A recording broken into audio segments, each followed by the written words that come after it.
Retour sur l'interview événement de Didier Raoult. C'était ce mercredi sur BFM TV, le Mbappé de la recherche. Selon une formule désormais célèbre, il répondait aux questions de Routel Krief et de notre spécialiste santé, Margot de Frouville. Bonsoir Margot. Bonsoir Bruce. Alors le moins qu'on puisse dire, c'est qu'il n'a pas toujours été tendre avec vous. On va y venir dans un instant. On va débriefer cet entretien qui a été énormément commenté sur les réseaux sociaux. Déjà, est-ce que vous pouvez nous emmener en coulisses? Comment ça s'est passé? Qu'est-ce qui se passe quelques minutes avant d'ailleurs? Le professeur Raoult nous a d'abord donné rendez-vous dans son bureau avec Routel Krief, dans un climat qui était au départ très tendu, plus que pendant l'interview qui a été filmée. Il nous a dit ces mauvais rapports qu'il entretenait avec la presse, avec les médias, le fait qu'on le prenait pour un marginal à tort, pour un outsider, alors que c'était une star depuis 25 ans dans ce pays. On a ensuite réussi à instaurer un meilleur climat, même si une sorte de match s'était instauré. Et puis après, moins d'une heure après, l'entretien filmé a débuté donc dans l'amphithéâtre de l'IHU. Vous avez pu découvrir entretien à la fois très politique avec Routel Krief et un peu sanitaire avec moi. Alors dans l'interview, Didier Raoult s'est montré à plusieurs reprises extrêmement agacé. Et il y a eu cette séquence dont on parle beaucoup. Quand vous l'interrogez sur sa méthode, on regarde.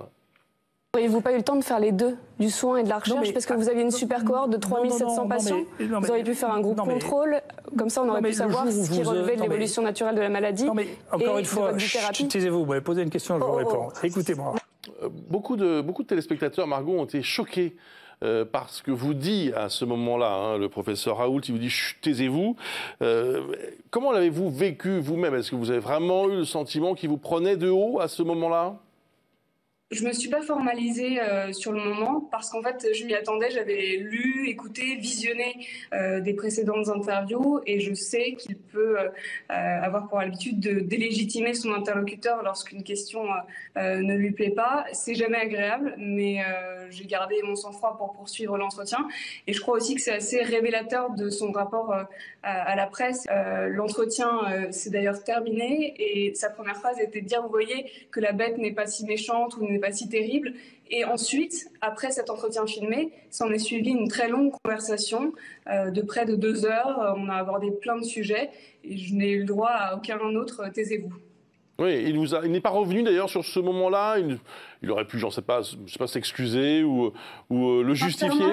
Sincèrement, je ne suis pas sûre qu'il se soit même rendu compte à quel point c'était désagréable, parce que pour lui, il est dans son explication, dans sa démonstration, et c'est presque quelque chose qui lui échappe en fait. Dans ses précédentes interviews, on avait pu lire « laissez-moi terminer » ou des choses, voilà. Il peut être très autoritaire et quand il a envie d'aller au bout de son développement. Est-ce que vous avez le sentiment que c'est au fond quelqu'un qui n'accepte pas la critique ou même la contradiction?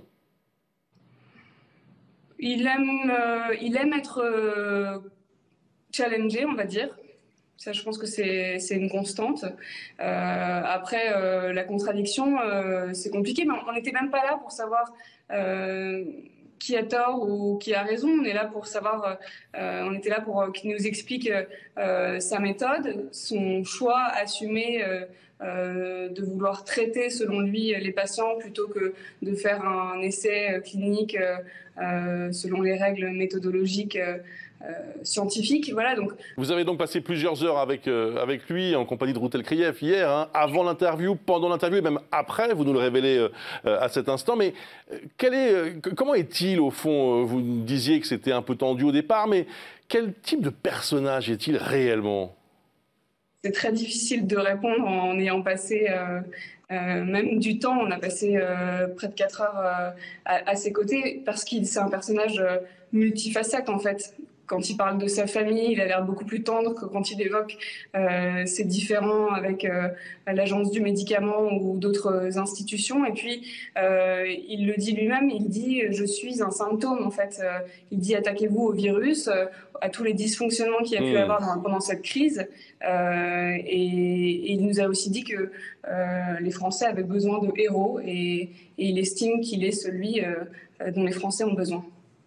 Un dernier mot, Margot, vous vous en souviendrez quand même, parce que c'est évidemment un événement, et puis c'était un match au fond, c'est souvent le cas d'ailleurs, une interview. Quel bilan vous tirez, vous, de cette interview ?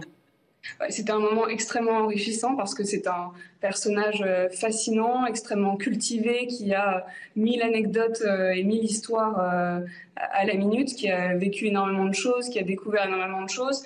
Après, pour moi, c'est un exercice particulier parce que je ne suis pas intervieweuse politique comme Routel Krief.